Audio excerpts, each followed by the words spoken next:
लड़की के दोबारा जन्म लेते ही सबसे पहला काम वह यह करती है कि वह मान लेती है कि उसने परीक्षा में चीटिंग की थी। फिर वह प्रिंसिपल से पूरे स्कूल के लिए दोबारा परीक्षा आयोजित करने को कहती है। यह सुनकर ऑडियंस में बैठी एक महिला बेहद घबरा जाती, क्योंकि असली चीटिंग उसी ने की थी। दरअसल वह महिला नकली अमीर लड़की थी। पिछले जन्म में उसे पता चल गया था कि यह लड़की सच में एक अमीर परिवार से है और हर परीक्षा में पहला स्थान लाती है। उसे फंसाने के लिए उसने अपनी मन की बातें दूसरों तक पहुँचाने की क्षमता का इस्तेमाल किया और पूरे स्कूल में फैला दिया कि लड़की ने चीटिंग की है, जिससे सभी छात्र उसे डांटने लगे। आखिर में स्कूल के गुंडे ने उसे स्विमिंग पूल में धक्का दे दिया। जब लड़की ने दोबारा आंखें खोली तो वह खुद को उसी दिन पाती है जब उसे फर्स्ट प्लेस का अवार्ड मिलने वाला था। उसी समय प्रिंसिपल उसे स्टेज पर बुलाते हैं। अगले ही पल उस महिला की मन की बातें फिर से सुनाई देती हैं। वह पहले की तरह लड़की पर चीटिंग का आरोप लगा देती है, लेकिन उसे नहीं पता था कि इस बार लड़की भी उसके विचार सुन सकती है और प्रिंसिपल पहले ही उसकी बातों पर यकीन कर चुके थे, इसलिए वह लड़की का सर्टिफिकेट वापस ले लेते हैं। अचानक लड़की खुद ही मान लेती है कि उसने चीटिंग की है और कहती है कि उसके सारे फर्स्ट रैंक चीटिंग से ही आए हैं। वह सुझाव देती है कि प्रिंसिपल सभी इन्विजिलेटर्स को हटा दें। यह सुनकर क्लास टीचर तुरंत समझाते हैं कि लड़की के आसपास बैठे सभी छात्रों के नंबर उससे कम थे,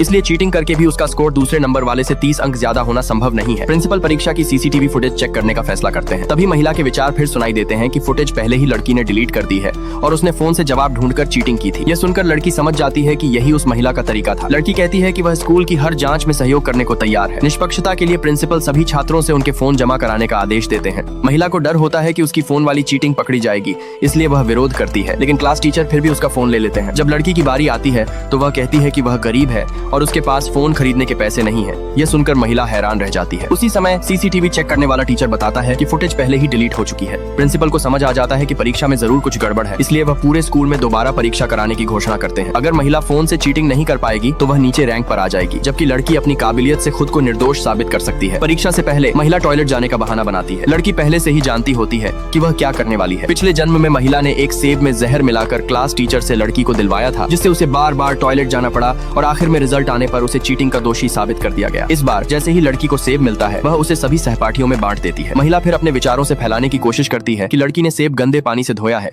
लेकिन इस बार कोई उसकी बातों पर विश्वास नहीं करता। क्लास मॉनिटर महिला से सबूत मांगता है। तभी लड़की एक सेब महिला को देती है, लेकिन वह तुरंत मना कर देती है। फिर लड़की खुद उस सेब का एक कौर खा लेती है। यह देखकर सभी छात्र समझ जाते हैं कि असली साजिश उसी महिला की थी।